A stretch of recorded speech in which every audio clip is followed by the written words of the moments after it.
Hello and welcome to Low Budget Gaming, and welcome to this quick trailer breakdown for Season 9 of Apex Legends Legacy. I wanted to talk about a few interesting things that I noticed, and I've watched the trailers a few times already and just wanted to break it down because there are some things that I don't see a lot of people talking about, and also a few things that I'm worried about and a few things that look interesting. So we talk about the new legend Valkyrie, little Viper. Also the arenas mode, the maps. Then we look at the stories from the Outlands and the breakdown and talk about Viper, Ashe, Blisk, the Apex Predators, and how the lore of Titanfall 2 and Apex is getting sort of more and more in with each other, I suppose. And yeah, also I noticed a possible Wattson buff that again I haven't seen any confirmation yet. We still haven't seen the gameplay trailer, so that will explain things further. But based on what we have so far, we can get a good idea. So first up, talk about Valkyrie. So she's clearly a flying legend. She's got a modified jetpack sort of thing from the Northstar Titan from her dad.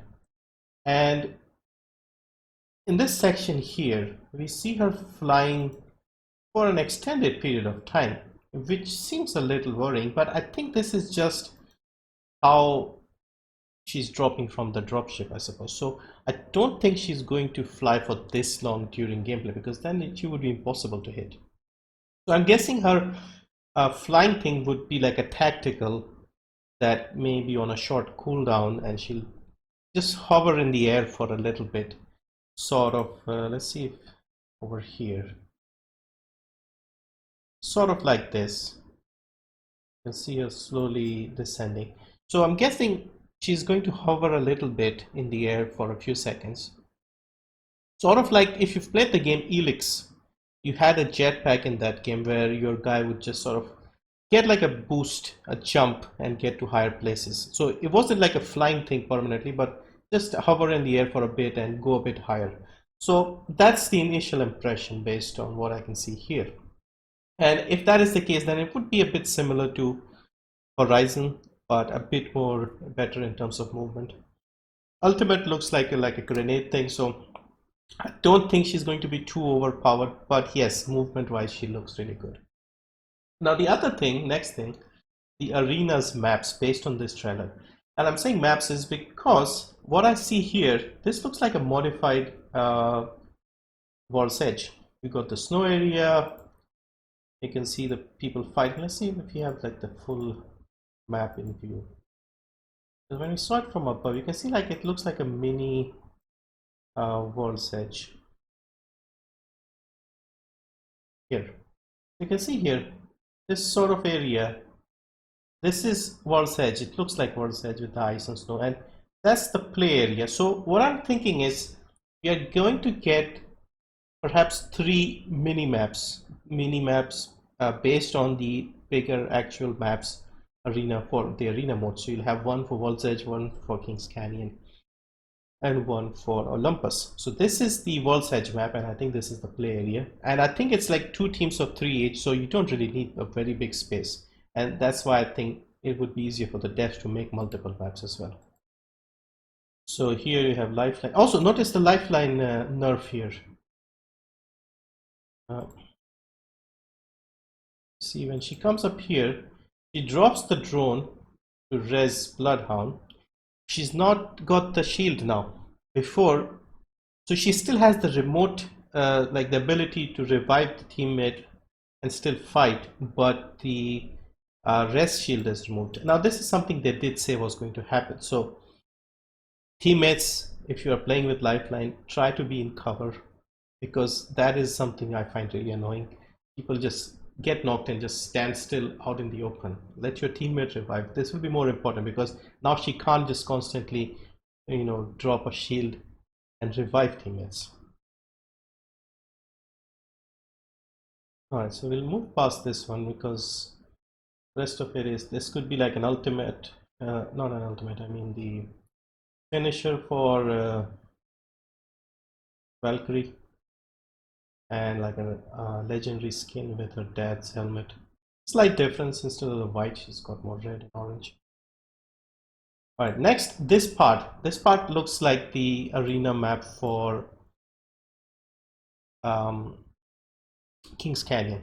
So this area here where she's shooting, this looks like the part where we land in repulsor and we go down and we have bins on top, sort of similar to that. So repulsor type area near the octane, not the octane, the crypto room thing. So, but there are more boxes and stuff. So this is definitely a newer area. And Horizon with the Peacekeeper, so maybe the Peacekeeper is back to floor loot. Octane Stim doesn't look like he's losing much health or is slow or anything. Yeah, this definitely looks like King's. Now this part here, I'll let this play and then I'll tell you why I think Wattson might be getting a big buff, if indeed this is a buff. Because the thing is, even though this is more of the cinematic trailer and the gameplay trailer actually shows more actual gameplay, they don't really go too far and put stuff that is not in the game. So you see here, Octane gets zapped, Science Team for the win, and Wattson does her finisher. Boom. Now here, see when Octane is like fighting. He's over here, he's fighting. Now look at this. When he's going through here, you don't see the Wattson fences. Normally the Wattson fences are visible. If you are the teammate, you see blue fences. If you're the enemy, you see red fences. You're not seeing the fences here. So are they making the fences invisible, like a trap? And the next thing is, look at this, boing. So the fences normally, I mean, this could be the sort of cinematic artistic thing. But normally you pass through the fence, you get zapped, and you slow down for a bit. This one is like actually like a rope holding him back, but he still goes through. So I'm guessing this is normal, or maybe this is the change. So yeah, if this is indeed a buff, this is going to be OP as hell, because I'm a Wattson main. I have a lot of wins and kills on Wattson, and Wattson is really good in World's Edge. That's where I've played mostly. It doesn't work so well in King's Canyon or like in pubs, etc. But anywhere like this where you can put up a fence and people have no idea there's a fence, this is going to be very OP. A lot of people will be getting zapped without seeing the fences, and I can already see people screaming and complaining about this. I'm going to abuse this as much as I can, if indeed this is happening, because yeah, I know a lot of tricks with the fences. I have a lot of wins, so yeah, I'm looking for this. I hope this is indeed what is happening. Next, we have the Olympus map. So again, this looks like a Olympus arena map, but I think this one is going to be like a night mode. So Mirage being Mirage, red pops up with the crazy eyes, bye caustic. Yeah, red and Mirage, like from the original trailer, the first trailer. Look at this. This definitely looks like a neon night, even cyberpunk style. And that's the Mirage boat. You can see Mirage Voyage. And yeah, this definitely looks like an evening, nighttime setting. Loba comes up. And here comes Pathfinder. Bam. Yeah, this definitely looks like a more evening. You can literally see the moon. This is definitely at night. So yeah, that is the third map. So World's Edge, King's Canyon, Olympus all will have their own mini maps, it seems, for the arenas mode. And then we have Ash playing around. So again, this looks like it's going to be, you can see mode 1, mode 2. She's doing some changes to the map. Oh no, crypto smacking Horizon. I don't know for why, but that feels so wrong. Yeah, it seems that she's going to make stuff happen. Like for example, whole target. So something like make a certain player visible for the whole map. Something like that here is happening, I feel. or maybe give somebody a bit of invincible. Look at this violence level, brutality level. So she's changing like the behavior and maybe buffing some people during the mode. So for example, you're playing and then suddenly one player is visible to the enemy, and then another mode where she's buffing or nerfing certain people. Some people become target. Look at this. She's just increased revs. Hang on, let me see the map part where she's falling. Maybe we can pick up something. So you can see this is the oasis. Some sort of crashed area here. Mirage boat. Yeah, there is an interesting thing here. Yeah, I'm most curious about this Olympus night map because the Olympus main map is also getting changed based on the trailers, and like they're saying there's some sort of overgrowth infestation or something. And of course Ash. I don't know if Wally is getting a buff. Doesn't look like it so far. I didn't notice anything too different, especially because this is not the, of course, then the bow. So here if you see Valkyrie like in the air, this is sort of what I'm guessing, like she can hover in the air for like maybe 10 seconds or something and get an advantage. She is going to be overpowered, I feel, this, because it's harder to hit people in the air. And then this part here. To the legacy of the apex predators. Welcome to the arenas. Legacy of the apex predators. So she was the apex predator, one of the apex predators. Face looks different because in Titanfall and even in the first part, she was wearing like a mask, a porcelain mask of her actual face, human face. So I'm guessing that part is broken, damaged, because she only has like part of it here. Or she has been dead for a while, so we got her up back in season 5. Yeah, season 5. Also wanted to briefly talk about the first trailer, the stories from the Outlands. Now this was a love letter to Titanfall, and if you haven't played Titanfall 2 yet, I would highly recommend you pick it up and play this before season 9 comes around, because this time you'll get a lot more stories connected to this. Also, there will be some spoilers in this next section, so if you are planning on playing it, you can skip this one. But basically, she's the daughter of Viper. Viper was one of the apex predators from Titanfall 2. So they were a mercenary unit, and 𝐁𝐮𝐝 was the head of the apex predators. He had assembled this elite mercenary unit. There was who else was there? 𝐁𝐮𝐿, Sloan, Ash, Viper. Was that German type guy? Richter or something? And I think those were the ones. So basically, you fight each of these predators in the game, and we are the ones who kills Viper.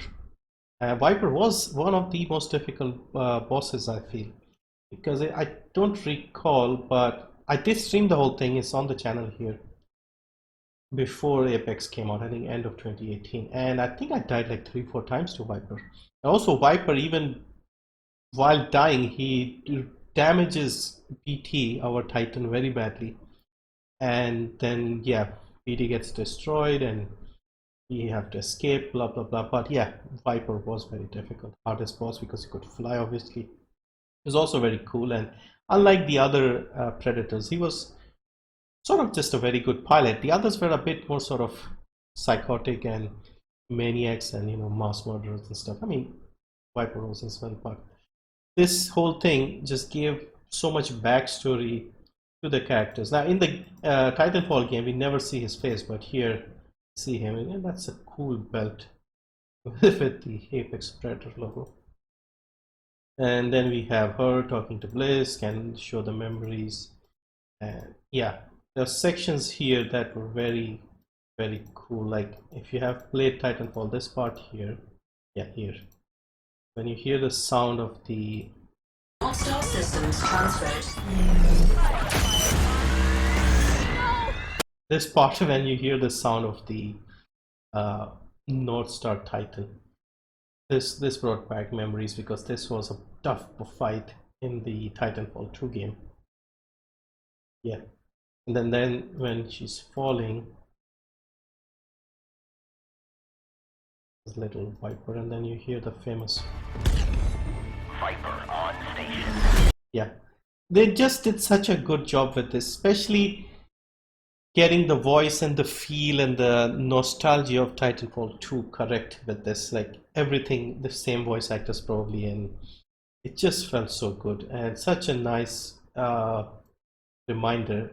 And yeah, I'm pretty sure Titanfall 2 will have good sales as well based on this, because it is just a cool game. Like anytime anybody asks me for like a good campaign, good story-driven FPS game, Titanfall is by far, in my opinion, the best campaign in an FPS shooter.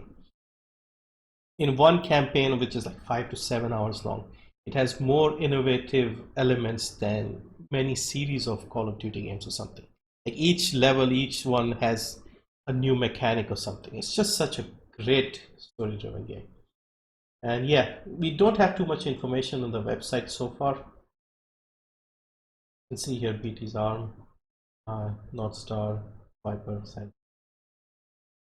Yeah, I'm a little worried about her abilities. If she is really that good, like hovering in the air, she'll get a nerf very soon. But hopefully she's not overpowered. Then there's the bow as well. I haven't talked about the bow. This is going to be interesting. Depends if you can sort of how quickly you can fire it. Can you sort of hip fire it easily? Do you have to ADS and take aim slowly? It'll depend. Like if it's too slow to use, then I don't think people will bother. But it might not be too difficult. We'll see. I don't know what sort of attachments will it have to make it like faster to shoot, how many arrows it'll hold, etc. And we are getting the next gameplay trailer on the 26th. That should fill in a lot of the blanks.